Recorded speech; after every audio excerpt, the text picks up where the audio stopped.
ఆ రోజు outing last day రోజు అని అర్జున్ అంటూ ఉంటే, నువ్వు టాపిక్ మార్చకు, మా తాతయ్య ఏమడిగాడు అన్నాను. అరే అదే అడిగాడు, ఇంకా ఎప్పుడు మాకు మనవళ్ళని ఇస్తారు అని అడిగాడు. ఆ ఒక్క విషయం అడగడానికి ఇంతసేపు ఎందుకున్నావు అని అంది. అయ్యో, మీ తాతయ్యని కన్విన్స్ చేయడానికి ఇంత టైం పట్టింది. మీ మనవరాలు కోఆపరేట్ చేయట్లేదు, నేనేం చేయాలని చెప్పాను. నువ్వు చెప్పవని అర్థమైంది కానీ నన్ను వదులు అని చాందిని అంది. అర్జున్ చాందినిని వదలకుండా పక్కన పడుకోబెట్టి అలాగే హగ్ చేసుకున్నాడు. అర్జున్ వదులు అని చాందిని అంది.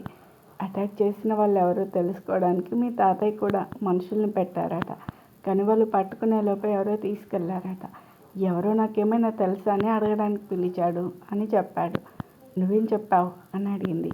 ఏం చెప్తాను, నాకు తెలీదు, వేరే ఎవరో తీసుకెళ్లారు. నువ్వు వేరే మనుషుల్ని పెట్టి వాళ్ళని ఫాలో చేయించి నిజం తెలుసుకున్నావని అన్నాను. నిజమా, అదే చెప్పావా అని అడిగింది. హా అని చాందిని గుండెల పైన తన తలని పెట్టుకుని చెప్పాడు. సరే వదులు నన్ను అని చాందిని అంది. ఇంకా టైట్గా హగ్ చేసుకుని చాందిని మెడవంపుల్లో తల పెట్టుకున్నాడు. చాందినికి ఊపిరి ఆడట్లేదు, గొంతు తడారిపోతుంది. ఆ ఆ ఆ ఆ అర్జున్ అని మెల్లగా పిలిచింది. చెప్పు అని అలాగే ఉన్నాడు. అర్జున్ ఊపిరి చాందిని మెడకి తగులుతుంది. ఏం మాట్లాడలేక సైలెంట్గా ఉంది. గుండె ఫాస్ట్గా కొట్టుకుంటుంది. అర్జున్ తల పైకెత్తి చాందిని కళ్ళలోకి చూస్తూ, చందు ఆ రోజు ఎందుకు కిస్ చేసావో నాకు ఇంకా చెప్పలేదు అని వెంట్రుకలను సరి చేస్తూ అడిగాడు. ఆ నిమిషంలో నాకు పెట్టాలనిపించింది, పెట్టాను అని చెప్పింది. అయితే నాకు ఈ నిమిషంలో నిన్ను కిస్ చేయాలనిపిస్తుంది అని అన్నాడు. చాందిని వద్దు అని చెప్పేలోపే దగ్గరికి లాక్కుని పెదాలపై కిస్ చేశాడు. చాందిని మొదట షాక్ అయింది, తర్వాత తను కూడా కోఆపరేట్ చేసింది. ఇద్దరు తెలియకుండా ఒకరు పెదాలను ఒకరు కిస్ చేస్తూ ఉన్నారు. అర్జున్ చెయ్యి చాందిని శరీరం అంతా తడుముతూ ఉంది. చాందిని చేతిని అర్జున్ జుట్టులోకి వేళ్ళు పోనిచ్చి గట్టిగా పట్టుకుంది. ఇద్దరూ ఈ లోకాన్నే మర్చిపోయారు. అప్పుడే తలుపు చప్పుడైంది. ఒక్కసారిగా ఇద్దరు ఈ లోకంలోకి వచ్చారు. చాందిని గట్టిగా ఊపిరి పీల్చుకుంది. ఎవరు అని అర్జున్ అడిగాడు. జానకి నీ అయ్యగారు డిన్నర్ చేయడానికి పెద్దయ్య గారు పెద్దమ్మగారు పిలుస్తున్నారు అని చెప్పింది. మేము వస్తాం, నువ్వు వెళ్ళు అని అర్జున్ చెప్పాడు. అలాగే అయ్యగారు అని జానకి వెళ్ళింది. వెంటనే అర్జున్ వాష్రూమ్లోకి వెళ్ళాడు. షవర్ ఆన్ చేసి బట్టలు తీయకుండానే అలానే నిలబడ్డాడు. చల్లని నీళ్లు పడుతుంటే అప్పుడు కూల్ అయ్యాడు. రోజు రోజుకి కంట్రోల్ చేసుకోవడం చాలా కష్టం అవుతుంది. ఎలా అయినా తొందరగా చందుకి నిజం తెలిసేలా చేసి నేనెవరో చెప్పాలి, నా దాన్ని చేసుకోవాలి అని ఆలోచిస్తూ ఉన్నాడు. అక్కడ చాందిని పరిస్థితి అలాగే ఉంది. మెల్లగా కూల్ అవుతుంది. అసలు కిస్ అంటే ఇలా ఉంటుందా? ఆ రోజు కొంచెం తాగి ఉన్నా, కోపంలో ఉన్నా కాబట్టి తెలియలేదు, కానీ ఇంత హాట్గా ఉంటుందా? 30 సంవత్సరాలలో ఎప్పుడు ఇలాంటి సిచ్యువేషన్ రాలేదు, వస్తుంది అనుకోలేదు. అర్జున్ నాకు కావాలనిపిస్తుంది, ఎప్పటికీ నాతోనే ఉండాలి, నా సొంతం అవ్వాలనిపిస్తుంది. కానీ అర్జున్కి అసలు నాపై ఫీలింగ్స్ లేకపోతే అప్పుడేం చేయాలి అని ఆలోచిస్తూ ఉంది. అర్జున్ బాత్రూమ్ నుండి బయటకు వచ్చి చందు ఫ్రెష్ అయ్యి రాపో, కిందకు వెళ్దాం అన్నాడు. చందు ఏం మాట్లాడకుండా వాష్రూమ్కి వెళ్ళింది. అర్జున్ నవ్వుతూ రెడీ అయ్యాడు. చందు కూడా కొంచెం సేపటికి బయటకు వచ్చింది. ఇద్దరు కిందకి వెళ్ళారు. ఇద్దరిని రాజారాం అనుమానంగా చూస్తూ ఉన్నాడు. చూస్తుంటే చందు కోపంగా లేదు. ఏం చెప్పి చందుని కూల్ చేశాడు అని ఆలోచిస్తూ ఉన్నాడు. రాజారాంని చూసిన అర్జున్ మళ్ళీ నన్ను ఏదో ఇరికించాలని చూస్తున్నారు కదా, మీ పని చెప్తా అనుకున్నాడు. ఇద్దరు కూర్చున్నారు. సైలెంట్గా తింటున్నాడు. రాజారాం ఏదో అనేలోపే, తాతయ్య మొన్న మీతో పార్కులో ఎవరో ఒక ఆవిడతో చూశాను, ఎవరావిడ, మీ రిలేటివ్ కదా అని అడిగాడు. ఎవరావిడ అని సావిత్రి అంది. నువ్వు కావాలని చేస్తున్నావు అని నాకు తెలుసు, అనవసరంగా నన్ను రెచ్చగొట్టకు అని రాజారాం కళ్ళతోనే అర్జున్కి వార్నింగ్ ఇచ్చాడు. నాకేం తెలుసు బుజ్జి, నువ్వు ఎవరిని చూసి ఏమనుకున్నావు అర్జున్ అని రాజారాం అన్నాడు. ఆ వార్నింగ్ని అర్జున్ పెద్దగా పట్టించుకోలేదు. మిమ్మల్ని చూశాను తాతయ్య, ఎవరితోనో మీరు నవ్వుతూ మాట్లాడుతున్నారు అని అన్నాడు. సావిత్రి రాజారాంని కోపంగా చూసింది. బుజ్జి నిజమే, నేను ఎవరితో మాట్లాడలేదు, అర్జున్ కావాలనే నన్ను ఇరికిస్తున్నాడు, నాకేం తెలీదు అని రాజారాం అన్నాడు. అర్జున్ పై తోసేసి తప్పించుకుందామని చూస్తున్నారా? మీ గురించి తెలియంది ఎవరికి కాలేజీలో ఎంతమందికి లైన్ వేశారు నాకు తెలియదు అనుకుంటున్నారా అని అడిగింది. అర్జున్ నవ్వు ఆపుకుంటూ, అవునా అమ్మమ్మ, తాతయ్యకి అంతమంది గర్ల్ ఫ్రెండ్స్ ఉన్నారా అని అడిగాడు. అవును అర్జున్, పెళ్ళైన కొత్తలో ఎప్పుడు బయటకు వెళ్ళినా ఎవరో ఒకరు కనపడి, రాజా ఎలా ఉన్నావు, ఈమెనేనా నీ భార్య, నన్ను చేసుకోకుండా ఈమెను చేసుకున్నావా అనేవాళ్ళు అని సావిత్రి చెప్పింది. బుజ్జి, అందులో నా తప్పేముంది, వాళ్ళలా కనపడితే వాళ్ళలా అడిగితే అది కూడా నా తప్ప, నేనేం చేశాను, నేను నిన్ను తప్ప ఎవరిని ప్రేమించలేదు బుజ్జి అని రాజారాం బతిమాలుతున్నాడు. నాకు అదంతా తెలీదు, ఎవరితో నవ్వుతూ పార్కులో మాట్లాడావో తెలిసే వరకు నాతో మాట్లాడకు అని చెప్పేసి వెళ్ళిపోయింది. నీ సంగతి తర్వాత చెప్తాను అని అర్జున్కి చెప్పి రాజారాం సావిత్రి వెనకాల వెళ్ళాడు. అర్జున్ పడి నవ్వుకున్నాడు. ఎందుకు అలా చేసావు, పాపం మా తాతయ్య ఇప్పుడు నానమ్మను బుజ్జగించాలంటే నాన్న కష్టాలు పడాలి అని చాందిని అంది. మీ తాతయ్య ఏమైనా తక్కువ అనుకున్నావా, నన్ను ఇరికించాడు, నేను వదులుతానా అని అర్జున్ అన్నాడు. మా తాతయ్య ఏం చేశాడు అని చాందిని అంది. మీ ఇద్దరు తాత మనవరాళ్ళు ఏం తెలియనట్టు కనిపిస్తారు, చేసేదంతా చేస్తారు, చిన్నపిల్లాన్ని చేసి నన్ను ఆడుకుంటారు అని అర్జున్ కూడా వెళ్ళాడు. చాందిని నవ్వుతూ హ్యాండ్ వాష్ చేసుకుని వెళ్ళింది. అక్కడ రాజారాం సావిత్రిని బతిమాలి బుజ్జగించి అలసిపోతూ ఉన్నాడు. నేను ఎవరితో మాట్లాడలేదే, నీ మీద ఒట్టు సరేనా అని అన్నాడు. నా మీద ఒట్టు ఎందుకు వేస్తున్నావు అంటే, నేను చచ్చాక దాంతో ఉండొచ్చానా అని ఏడుపు మొహం పెట్టి అంది. నీకు దండం పెడతానే, నువ్వు ఏదేదో ఊహించుకుంటున్నావు, అలాంటిదేం లేదు, నా మీద ఒట్టు సరేనా. అర్జున్ కావాలని అన్నాడు అంతే అని చెప్పాడు. అర్జున్కి ఏం పని లేదనుకున్నావు అలా చెప్పడానికి అని సావిత్రి అంది.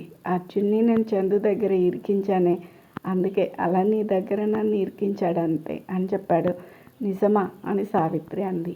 అవును బుజ్జి అని దీనంగా మొహం పెట్టాడు. అయినా చందు దగ్గర అర్జున్ని ఎందుకు ఇరికించాలని చూసావు అని అడిగింది. వాళ్ళిద్దరూ ఇంకా దగ్గర అవ్వాలని, అంతే, ఇంకేం లేదు సరేనా. అయినా ఇంత వయసు వచ్చినా నా మీద అనుమానం ఏంటే నీకు అని అన్నాడు. ఎంత వయసు ఉన్నా అనుమానించడం మా ఆడవాళ్ళ జన్మ హక్కు అంది. మరి మేము అనుమానిస్తే మాత్రం పెద్ద రచ్చ చేస్తారు అని రాజారాం అన్నాడు. మేము అనుమానించేదానికి మీరు అనుమానించేదానికి తేడా ఉంది. మేము అనుమానించినా కూడా అది సరదాలాగే ఉంటుంది, మళ్ళీ మేమే సర్దుకుపోతాం, మీరు సర్దుకుపోతారా, కొడతారు, తిడతారు, ఎన్ని చేస్తారు, రెండింటికి తేడా లేదా అని సావిత్రి కోపంగా ఉంది. ఉంది బుజ్జి, నా బుజ్జి కాదు, నా బుజ్జి బంగారం కాదు అని హాక్ చేసుకుని అమ్మయ్య చివరికి సర్ది చెప్పాను అని నిట్టూర్చాడు. అర్జున్ ఎప్పుడో ఒకసారి మళ్ళీ దొరక్కపో అప్పుడు చెప్తాను అని మనసులో అనుకున్నాడు. అక్కడ రూమ్లో ఇద్దరు బెడ్పై చెరోవైపు పడుకున్నారు. కానీ ఇద్దరికి నిద్ర రావట్లేదు. జరిగింది కళ్ళ ముందే కదులుతుంది. అర్జున్ కంట్రోల్ కంట్రోల్ అనుకున్నాడు. అర్జున్, నువ్వు మనసులో అనుకునేది బయటకు అంటున్నావు అని నవ్వుతూ చాందిని అంది. నాలుగు ఖర్చుకుని తెలియకుండా అని ఉంటాలి, అయినా నేనెందుకు అలా అనుకుంటున్నానని నీకు తెలీదా అని ఇటువైపు తిరిగి అన్నాడు. కానీ చాందిని తిరగలేదు. వెనుక నుండి చాందినిని గట్టిగా హక్ చేసుకున్నాడు. అర్జున్ వాదులు అని చాందిని అనలోపి ఏం చేయను, టెన్షన్ పడకు అని హక్ చేసుకుని పడుకున్నాడు. ఉదయం ఇద్దరు ఆఫీస్కి వెళ్ళారు. చాందిని తన సీట్లో, అర్జున్ సోఫాలో కూర్చున్నాడు. చాందిని మీటింగ్స్ అన్నీ చూస్తూ ఉన్నాడు. ఈరోజు రిషితో మీటింగ్ ఉందా, అది కూడా బయట రెస్టారెంట్లో, ఇదెవరు అరేంజ్ చేశారు అని అన్నాడు. నీ హ్యాండ్ పెయిన్ తగ్గే వరకు మీటింగ్స్ గురించి శివరాం గారిని చూడమన్నాను, ఆయనే అరేంజ్ చేసి ఉంటారు అని ల్యాప్టాప్ చూస్తూ చెప్పింది. రెస్టారెంట్లో ఎందుకు అరేంజ్ చేశారు అని అడిగాడు. ఏమో మరి తెలీదు అని అంది. తెలీదు ఏంటి, నువ్వు అడగవా అని అర్జున్ కోపంగా అన్నాడు. అర్జున్ వైపు తల తిప్పి నీకెందుకు అంత కోపం వస్తుంది, రిషికి వేరే పని ఏదైనా ఉండొచ్చు, లేక ఇంకేదైనా రీజన్ అయి ఉండొచ్చు, శివరాం గారు అన్నీ తెలుసుకుని చేస్తారు కదా అని అంది. అవునవును, ఆయన అన్నీ తెలుసుకునే చేస్తాడు అని మొహం తిప్పుకున్నాడు. వెంటనే చాందిని శివరాంకి కాల్ చేసింది. ఒకసారి నా క్యాబిన్కి రండి అని చెప్పి పెట్టేసింది. లోపలికి వచ్చి చెప్పండి మేడం అని శివరాం అడిగాడు. రిషితో మీటింగ్ రెస్టారెంట్లో ఎందుకు అరేంజ్ చేశారు అని అడిగింది. రిషికి ఆ రెస్టారెంట్లోనే 2-3 మీటింగ్స్ ఉన్నాయట, మనకు అభ్యంతరం లేకపోతే అక్కడే మీటింగ్ పెట్టుకుందామా అన్నాడు. నేను సరే అని ఒప్పుకున్నాను. ఏమైంది మేడం, ఏమన్నా ప్రాబ్లమా అని అడిగాడు. నాకేం ప్రాబ్లం లేదు, అర్జున్ గారికి ఎందుకో కోపం వస్తుంది, అందుకే పిలిపించి అడిగాను అంతే అని అంది. నీకే ప్రాబ్లం లేనప్పుడు నాకేం ప్రాబ్లం అని అర్జున్ కోపంగా బయటకు వెళ్ళాడు. ఈ అర్జున్ ఒక్కసారి నిజంగా అర్థం కాడు. రిషి పేరు ఎత్తితే చాలు ఎందుకంత కోపం వస్తుంది అని అంది. శివరాం నవ్వాడు. మీరెందుకు నవ్వుతున్నారు అని అడిగింది. అది ఏం లేదు మేడం అని శివరాం అన్నాడు. పర్లేదు చెప్పండి అని చాందిని అడిగింది. ఇంకేముంటుంది మేడం, జలసి అంతే అని శివరాం అన్నాడు. జలసినా అని చాందిని అంది. అంతే కదా మేడం, ఇప్పటి వరకు కాంపిటీషన్ లేదు, ఇప్పుడు వేరే వాళ్ళు వచ్చే వరకు తన పొజిషన్ ఎక్కడ పోతుందని ఇన్సెక్యూరిటీ అని శివరాం అన్నాడు. అంటే అర్జున్ ఎవరితోనైనా మాట్లాడితే నేను కూడా ఇలాగే ఇన్సెక్యూర్ ఫీల్ అవుతున్నానా అనే ఆలోచనలో పడింది. ఏంటి మేడం ఏదో ఆలోచిస్తున్నారు అని అడిగాడు. ఏం లేదు మీరు వెళ్ళండి అని చెప్పింది. మరి రిషితో మీటింగ్ అని అడిగాడు. వెన్యూ టైం ఏం మార్చకండి, నేను అర్జున్ని తీసుకెళ్తానని చెప్పింది. ఓకే మేడం అని నవ్వుతూ శివరాం వెళ్ళాడు. తర్వాత చాందినితో రెస్టారెంట్కి రిషి మీట్ అవ్వడానికి వెళ్ళిన అర్జున్ హడావిడిగా కారులో ఒక చోటుకి స్టార్ట్ అయ్యాడు. వీళ్ళకి ఎలా తెలిసింది, ఇలా సడన్గా బయటకు వచ్చేసినందుకు చాందిని ఏమనుకుంటుందో అని అర్జున్ ఆలోచిస్తూ ఉన్నాడు. అసలు అర్జున్ ఎక్కడికి స్టార్ట్ అయ్యాడు, ఏమైందో తెలుసుకోవాలంటే కొన్ని గంటల ముందుకు వెళ్ళాలి. కొన్ని గంటల క్రితం రిషితో మీటింగ్ టైం అవుతుంది, అర్జున్ ఇంకా రాలేదు అని చాందిని అర్జున్కి కాల్ చేసింది. చెప్పండి మేడం అని అన్నాడు. చందు నవ్వు ఆపుకుంటూ ఎక్కడున్నావు, మీటింగ్ టైం అవుతుంది తొందరగా రా అని చెప్పింది. నేనెందుకు మేడం మీరు వెళ్ళండి అని అన్నాడు. నేను ఇప్పుడు నీ బాస్గా చెప్తున్నాను, 5 నిమిషాల్లో ఇక్కడ ఉండాలి అని పెట్టేసింది.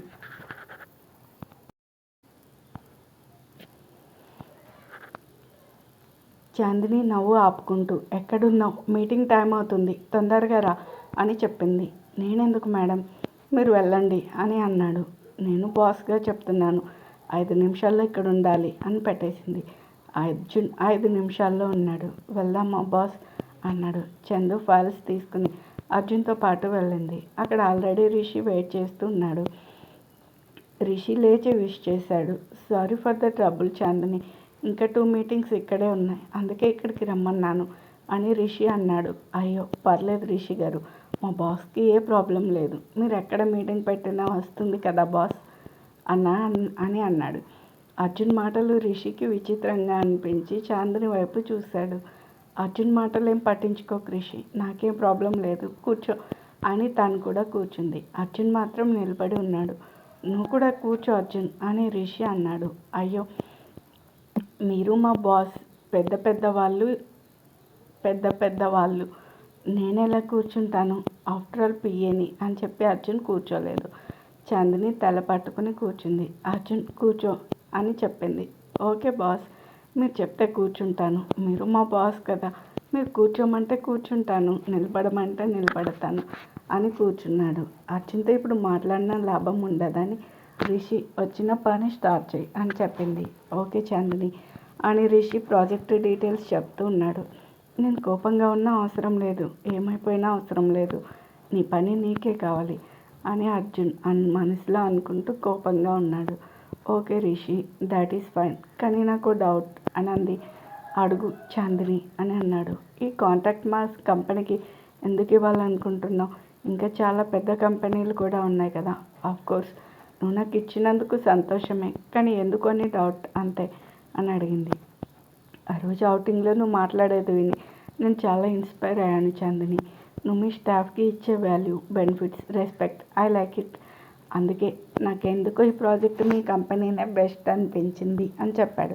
థ్యాంక్ యూ అని అంది. అర్జున్ ఏం మాట్లాడకుండా సైలెంట్గా ఉన్నాడు. ఈరోజు అర్జున్ ఇంత సైలెంట్గా ఉన్నాడేంటి అని రిషి అన్నాడు. మీ ముందు మా బాస్ ముందు మేమేం మాట్లాడతాం సార్ అని అర్జున్ అన్నాడు. ఏమైంది అని రిషి చాందినిని కళ్ళతోనే అడిగాడు. నథింగ్ అన్నట్టు చాందిని తల ఊపి ఎలా అయినా ఇక్కడి వరకు వచ్చాం కదా, లంచ్ చేసి వెళ్దాం అని అంది. యా నాకేం ప్రాబ్లం లేదు అని రిషి అన్నాడు. అర్జున్ నీకు కూడా ఏ ప్రాబ్లం లేదు కదా అని చాందిని అడిగింది. నాకేం ప్రాబ్లం ఉంటుంది మేడం, మీకు సార్కి లేనప్పుడు అని అర్జున్ అన్నాడు. సందు దొరికితే చాలు ఏదో ఒకటి అనడానికి రెడీగా ఉంటాడు అని చాందిని మనసులో అనుకుంది. ఆర్డర్ ఇచ్చారు. ఫుడ్ వచ్చింది. తింటూ ఉన్నారు. అర్జున్ సెల్ రింగ్ అవుతుంది. చూస్తే రాజు అని ఉంది. రాజు ఈ టైంలో కాల్ ఎందుకు చేస్తున్నాడు అని కట్ చేశాడు. మళ్ళీ కాల్ వచ్చింది. మళ్ళీ కట్ చేశారు. ఎవరో మాట్లాడు, ఎందుకు కట్ చేస్తున్నావు అని చాందిని అంది. అదేం లేదు అనేలోగానే మళ్ళీ కాల్ వస్తే ఏదైనా అర్జెంట్ అయి ఉంటుందా, ఎందుకైనా మంచిది అని లిఫ్ట్ చేశాడు. హలో సార్, మేడం అర్జెంటుగా మిమ్మల్ని కలవాలంటున్నారు అని రాజు చెప్పాడు. ఎందుకు, ఏమైంది అని ఒకేసారి కుర్చీలోంచి లేచి అడిగాడు. మీరు ఇక్కడే ఉన్నారన్న విషయం తెలిసిపోయింది. అర్జెంటుగా మీరు రండి సార్ అని చెప్పాడు. ఓకే, నేను వెంటనే బయలుదేరుతున్నాను అని ఫోన్ పెట్టేసి హ్యాండ్ వాష్ చేసుకుని, చాందిని నేను అర్జెంటుగా బయటకు వెళ్తున్నాను, ఈరోజు ఇంటికి వస్తానో రానో తెలీదు, తర్వాత కాల్ చేస్తాను, ఇంటికి వస్తానో రానో తెలీదు, తర్వాత కాల్ చేస్తాను అని చెప్పి చాందిని మాట్లాడేలోపే వెళ్ళిపోయాడు. ప్రస్తుతం అక్కడ అర్జున్ ఏం చెప్పాలి, ఎలా చెప్పాలి అని ఆలోచిస్తూ డ్రైవ్ చేస్తూ ఉన్నాడు. ఇక్కడ రెస్టారెంట్లో రిషి ఏమైంది అర్జున్ అలా వెళ్ళిపోయాడు అని అన్నాడు. ఏమో నాకు తెలియదు అని చాందిని అర్జున్ వెళ్ళిపోయిన వైపే చూస్తుంది. ఏమై ఉంటుంది, వాళ్ళ ఇంటి నుండి కాల్ వచ్చిందా, ఎవరికైనా ఏమైనా అయిందా అని తినడం మానేసి ఆలోచిస్తూ ఉంది. చాందిని నేను ఒక విషయం అడగనా నిన్ను అని రిషి అన్నాడు. చాందిని తల పైకెత్తి ఏంటి రిషి అడుగు అంది. అర్జున్ పియ్యేనా, ఫ్రెండా, అంతకంటే ఎక్కువనా అని అడిగాడు. అర్జున్ నా హస్బెండ్ అని చెప్పింది. వాట్? ఎస్, మాకు మ్యారేజ్ అయ్యి 2 నెలలు దగ్గరికి వస్తుంది. మా నాన్నమ్మ తాతయ్య శివరామ్ గారికి తప్ప ఎవరికి ఈ విషయం తెలీదు అని చెప్పింది. మరి నాకెందుకు చెప్పావు అని అడిగాడు. నాకు ఫస్ట్ నుండి ఫ్రెండ్స్ లేరు రిషి. అర్జున్ తర్వాత ఫ్రెండ్గా అనిపించింది నువ్వు ఒక్కడివే. నేను నమ్మొచ్చు అనిపించింది, చెప్పాలనిపించింది. నన్ను మోసం చేయవు అనే నమ్మకం నాకుంది అని చెప్పింది. థ్యాంక్ యూ, నేను ఎవరికి చెప్పను అని అన్నాడు. I know Rishi, I believe you అని చాందిని అంది. అందుకేనా నీతో మాట్లాడితే అర్జున్కి అంత కోపం వస్తుంది అని నవ్వుతూ రిషి అన్నాడు. చాందిని నవ్వుతూ అవును అని తలాడించింది. కానీ అర్జున్ నీ దగ్గర ఏదో దాస్తున్నాడా అనుకుంటా అని అడిగాడు. ఆ విషయం తనంతటా తను చెప్పే వరకు నేను అడగను అని చెప్పాను. త్వరలోనే చెప్తాను అని అన్నాడు అని చెప్పింది. నేను స్టార్ట్ చేయకముందే ఓడిపోయానన్నమాట అని రిషి మనసులోనే అనుకున్నాడు. నువ్వు జస్ట్ ఫ్రెండ్ అని చెప్పినా ఎందుకంత జెలస్ అర్థం కాదు అని చాందిని అంది. మగాడు కదా, ఖచ్చితంగా ఇంకో మగాడు ఎలా ఆలోచిస్తాడో తెలుస్తుంది, అందుకే జెలసీ అని మనసులోనే అనుకొని పైకి మాత్రం ఏం అనుకుంటే చిన్నగా నవ్వాడు. ఒక పెద్ద భవనం లాంటి ఇల్లు అది. అందులో ఒక 45 సంవత్సరాల వయసులో ఉన్న ఆవిడ టీవీగా హుందాగా ఉంది కూర్చుని. ఆమె మొహం మాత్రం చాలా సీరియస్గా ఉంది. ఆమె పేరు వసుంధర, అర్జున్ తల్లి. అర్జున్ వస్తున్నాడా అని అడిగింది. వస్తున్నాడు మేడం అని రాజు చెప్పాడు. మీ ఇద్దరు కలిసి మా అందరి దగ్గర ఇంత పెద్ద నిజాన్ని దాచారన్నమాట. కనీసం నీకు కూడా చెప్పాలనిపించలేదా రాజు అని వసుంధర అడిగింది. అది మేడం అని రాజు నీళ్లు నములుతూ ఉన్నాడు. చెప్పు, ఏంటి ఇదంతా? మమ్మల్ని అందరినీ చీకట్లో ఉంచి మీ ఇద్దరు వేసే నాటకాలు ఇవా? ఈ విషయం అభికి తెలిస్తే జరిగే పరిణామాలు ఎలా ఉంటాయో ఊహించావా అని అడిగింది. మేడం, నేను అర్జున్ సార్కి పిఏ కాకముందు నుండే తన చిన్నప్పటి ఫ్రెండ్ని. స్నేహానికి ఎలా ద్రోహం చేయమంటారు అని రాజు అన్నాడు. స్నేహితుడికి ద్రోహం చేయవు, కానీ మాకు ద్రోహం చేస్తావు కదా అని వసుంధర అడిగింది. ఇందులో రాజు తప్పేం లేదు, నేనే ఎవరికి చెప్పొద్దని మాట తీసుకున్నాను అని అప్పుడే ఇంట్లోకి అడుగు పెట్టిన అర్జున్ చెప్పాడు. అర్జున్ని చూడగానే వసుంధర మొహమాటు తిప్పుకుంది. అర్జున్ వెళ్ళి వసుంధర దగ్గర సోఫాలో కూర్చున్నాడు. కొడుకు ఇన్ని సంవత్సరాలకి ఇంటికి వస్తే కనీసం కన్న తల్లి పట్టించుకోవట్లేదు, ఇక నన్ను ఎవరు పట్టించుకుంటారు? రాజు, ఒక్క నిమిషం కూడా ఇంట్లో ఉండడం నా వల్ల కాదు అని లేవబోతుంటే వసుంధర లేచి అర్జున్ చెవి పట్టి వెనక్కి లాగింది. ఇన్ని సంవత్సరాలకి ఇంటికి వచ్చి అది కూడా మమ్మల్ని అందరినీ మోసం చేయడమే కాకుండా మళ్ళీ నువ్వే డ్రామాలు ఆడుతున్నావారా అని వసుంధర చెవి పట్టి లాగుతుంది. అమ్మ చెవి వదులు, నొప్పి లేస్తుంది అని అర్జున్ అన్నాడు. సమస్య లేదు, మిమ్మల్ని అందరినీ ఇంత మోసం చేస్తావా అని వసుంధర అడిగింది. మామ్, నేను చెప్పేది ఫస్ట్ విను, ఆ తర్వాత నీ ఇష్టం, సరేనా అని అన్నాడు. సరే అని అర్జున్ చెవిని వదిలింది. తను యుఎస్ఏ నుండి ఇండియాకి వచ్చినప్పటి నుండి జరిగింది మొత్తం చెప్పాడు. చాందినిని ఎలా చూశాడు, ఎలా ఫాలో అయ్యాడు, పెళ్లి చేసుకున్నది మొత్తం, ఒక కాంట్రాక్ట్ విషయం తప్ప అంతా చెప్పాడు. మీరే కదా కోడలు కావాలి పెళ్లి చేసుకోవాలి అని యుఎస్ఏలో ఉన్నప్పుడు నన్ను అడిగి అడిగి విసిగించారు. అందుకే మీ కోరిక నెరవేర్చే ప్రయత్నంలోనే ఉన్నాను. ఇందులో ఏం మోసం ఉంది అని అన్నాడు. మరి ఇదేంటి అని అర్జున్కి ఒక వీడియో చూపెట్టింది. ఔటింగ్లో అర్జున్ మాట్లాడిన వీడియో అది. అసలు ఈ వీడియో నీకెవరు చూపెట్టారు అని అడిగాడు.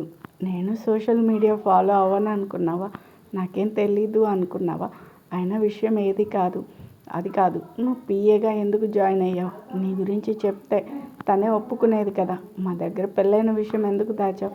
అది మోసం కదా అని అంది. ఒప్పుకోవడం కాదు, తన దగ్గరికి కూడా రానిచ్చేది కాదు. అందుకే పిఏగా జాయిన్ అవ్వాల్సి వచ్చింది. మన కంపెనీలోనే మనకు తెలియకుండా ఏదో జరిగింది. దానివల్ల తనకి మన కంపెనీ అన్న ఇష్టం లేదు, ద్వేషం పెంచుకుంది. ఫస్ట్ అది క్లియర్ చేయాలి. ఆ తర్వాత నేను ఎవరనేది చెప్పవచ్చు. తను ఒప్పుకున్నాక ఇంట్లో చెప్దామని ముందే చెప్పలేదు అని అన్నాడు. వసుంధర అర్థమైనట్టు తలూపింది. ఇంకేడుదో మాట్లాడేలోపు అర్జున్ సెల్ రింగ్ అయింది. ఫోన్ తీసి చూశాడు. చూస్తే చాందని కాల్ చేస్తుంది. ఎవరు ఏం మాట్లాడకండి, చందు కాల్ చేస్తుంది అని ఆన్ చేసేలోపు వసుంధర ఫోన్ తీసుకుని స్పీకర్ ఆన్ చేసింది. హలో అర్జున్ అని చందు మాట్లాడుతుంది. స్పీకర్ ఆఫ్ చేద్దామని అర్జున్ చూస్తుంటే మాట్లాడు లేకపోతే నేను మాట్లాడతా అని వసుంధర సైగ చేస్తుంది. హలో అర్జున్, హలో హలో అని చందు మాట్లాడుతుంది. వేరే ఆప్షన్ లేక హలో చందు అని అర్జున్ మాట్లాడాడు. ఐఎమ్ సారీ అర్జున్, అప్పుడు అలా అన్నందుకు అని చందు అంది. పర్లేదు చందు, నేనే చైల్డిష్గా బిహేవ్ చేశాను. ఐఎమ్ ఆల్సో సారీ చందు అని అన్నాడు. సరే ఆ విషయం వదిలే. నువ్వేంటంతా అర్జెంటుగా వెళ్ళావు? ఏదైనా జరిగిందా? ఎవరికైనా ఏమైనా అయ్యిందా అని కంగారుగా అడిగింది. ఎవరికి ఏం కాలేదు, చిన్న అర్జెంట్ మ్యాటర్ అంతే. నువ్వేం కంగారు పడకు. నేను రేపు ఇంటికి వస్తాను. తాతయ్యకి నేను కాల్ చేసి చెప్తాలే, సరేనా అని చెప్పాడు. ఓకే అని డల్గా అని నువ్వు జాగ్రత్త. ఇంకా చెయ్యి నొప్పి మొత్తం తగ్గలేదు. ఎక్కువ పని ఏం చేయకు, వాటర్లో ఎక్కువ తడపకు అని చెప్పింది. Okay baby, don't worry. నువ్వు టైంకి తిను, పని మీద పడి మర్చిపోకు. నేను రేపు డైరెక్ట్ ఆఫీస్కి వచ్చేస్తా, ఓకేనా? బాయ్ అని చెప్పాడు. బాయ్ అని చందు కాల్ కట్ చేసింది. వాట్ మామ్, స్పీకర్ ఎందుకు ఆన్ చేసావు అని అడిగాడు. నాన్న, నేను ఒకసారి చందుని చూడాలి, తనతో మాట్లాడాలి అని వసుంధర బతిమాలింది. నో వే, ఇప్పుడు మీరు ఎవరు కలవడానికి వీల్లేదు. కొంచెం ఓపిక పట్టండి. ఎలా ఉంది మామ్, చందు నీకు నచ్చిందా అని అడిగాడు. చాలా బాగా నచ్చిందిరా. ఫస్ట్ తను మాట్లాడేది యూట్యూబ్లో చూసి నేను తన ఫ్యాన్ అయిపోయాను. ఈ ఏజ్లో ఇంత మెచ్యూరిటీ, తన మాటలు, తన వాల్యూస్ అన్నీ నచ్చాయి. ఆడదానిగా పుట్టినందుకు చందుని చూసి చాలా గర్వంగా ఫీల్ అవుతున్నాను. తన కోడలు అయినందుకు ఇంకా సంతోషంగా ఉంది. ఎప్పుడు మీకు పెళ్ళయింది అని అందరికీ చెప్తారు, ఎప్పుడు తన్ని కోడలుగా ఇంటికి తీసుకొస్తావని నాకు చాలా ఆతృతగా ఉందిరా అని అంది వసుంధర. మామ్, అంత తొందరపడకు, టైం ఉంది. అప్పటి వరకు ఈ విషయం ఎవరికి చెప్పకు. చందుతో మాట్లాడాలని ట్రై చేయకు. రాజు, నీతో చిన్న పని ఉంది, పద బయటికి అని తనని తీసుకెళ్ళాడు. ఇద్దరు పైకి వెళ్ళారు. నువ్వు చెప్తే నేను వింటా అనుకుంటున్నావా? నేను నీ తల్లినిరా, ఏం చేయాలో నాకు బాగా తెలుసు అని మొబైల్ తీసి ఒకరికి కాల్ చేసింది.